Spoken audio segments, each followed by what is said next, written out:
छोड़े, मैं इस बारे में बात नहीं करना चाह रहा। मैं सिर्फ बट हम कोई हल निकाल सकते हैं यार, कोई हेल्प ले सकते हैं। मेड मतलब लालची ना हो हमारी तरह।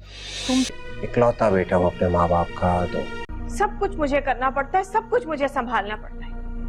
अकल ही नहीं आई है तुम लोगों को। ड्रामा सीरियल आपा शमीम के आने वाले एपिसोड में आप लोग देखेंगे अब्दुल बारी की वजह से ही रिहाई मिली है शमीम को। लेकिन शमीम अब्दुल बारी और कशिफ को ही घर से निकालने का प्लान बना रही है। वो अब्बाजी के साथ बैठकर ये बात कर रही होगी कि अब्बाजी, इन दोनों को मैंने बहुत बर्दाश्त कर लिया, बहुत सुन ली इन दोनों की बातें। अगर अब्दुल बारी चाहता तो एक कॉल करके मुझे आसानी से छुड़वा सकता था, लेकिन उसने ऐसा नहीं किया क्योंकि उससे अपनी बीवी की नज़रों में अच्छा जो बनना था। अब्बाजी, मैं आपको साफ साफ बता रही हूँ, अब्दुल बारी का नाटक काफ़ी बढ़ चुका है। अब उसकी बातें मुझसे बर्दाश्त बिल्कुल भी नहीं हो रही।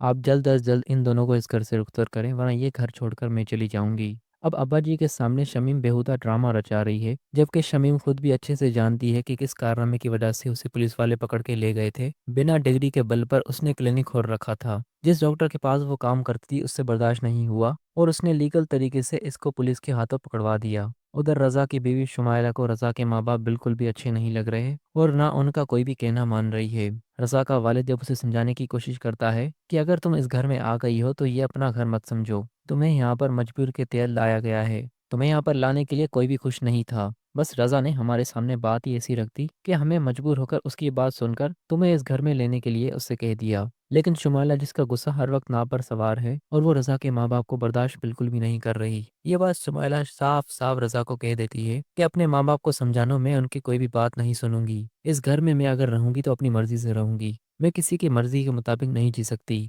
मुझे अच्छा नहीं लगता कि कोई मुझे रोक टोक करे और सो कॉल्ड बहुओं की तरह मुझे ट्रीट करे। अपने माँ बाप को साफ साफ समझा दो कि मैं उनकी कोई भी बात नहीं सुनने वाली।